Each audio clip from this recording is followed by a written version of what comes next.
பெற்றுக்கொள்ளும் உடன்படிக்கை. அவன் பொறுமையாய் காத்திருந்து வாக்குத்தத்தம் பண்ணப்பட்டதை பெற்றான். எபிரேயர் 6:15. உடன்படிக்கை என்பது வாக்குறுதி, உடன்பாடு மற்றும் ஒப்பந்தம் என்று நாம் நினைக்கின்றோம். ஆனால் உடன்படிக்கை என்பது இவைகளை விட உயர்ந்தது. அது கடவுளுக்கும் அவருடைய படைப்பாகிய மனுக்குலத்திற்கும் இடையேயான உறுதியான உறவு சார்ந்தது. அந்த உடன்படிக்கையின் சாராம்சம் மனுக்குலத்திற்கு இறைவன் தருகின்ற ஆசீர்வாதமாகும். ஆபிரகாமை ஆண்டவர் ஊர் என்கின்ற கல்தேயர் தேசத்திலிருந்து அழைத்து, நீ உன் தேசம், தகப்பன் வீடு அனைத்தையும் விட்டு நான் உனக்கு காண்பிக்கும் தேசத்திற்கு போ. நான் உன்னை பெரிய ஜாதியாக்கி உன் பெயரை பெருமைப்படுத்துவேன், நீ ஆசீர்வாதமாய் இருப்பாய் என்றார். ஆபிரகாம் கடவுளின் அழைப்புக்கு கீழ்ப்படிந்து உறவுகளையும் உடைமைகளையும் விட்டு புறப்பட்டு சென்றார்.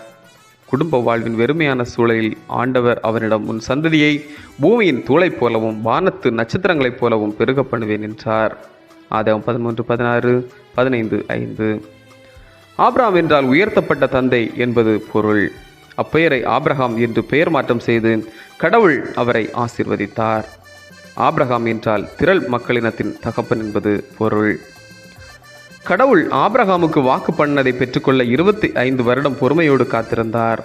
75வது வயதில் சந்ததியை பெருக பண்ணுவேன் என்று வாக்கு பண்ணின ஆண்டவர் ஆபிரகாமின் 100வது வயதில் சாராளுக்கு ஈசாக்கை பிறக்க செய்கிறார். அதுவரையிலும் ஆபிரகாம் உடன்படிக்கையின் ஆசீர்வாதத்தை பெற்றுக்கொள்ள பொறுமையாய் காத்திருந்தார். கடவுள் வாக்கு பண்ணதை நிறைவேற்ற வல்லவர். அதை பெற்றுக்கொள்ள பொறுமையும் விசுவாசமும் முக்கியம். இறைமக்களாகிய நாம் ஒவ்வொருவரும் இறைமேன்மையை பெற்றுக்கொள்கிறவர்களாக பொறுமையோடு அவரது திருப்பாதம் அமர்ந்து நன்மைகளை பெறுவோம். ஆமேன். இந்த நாள் உங்களுக்கு இனிய நாளாக மலரட்டும்.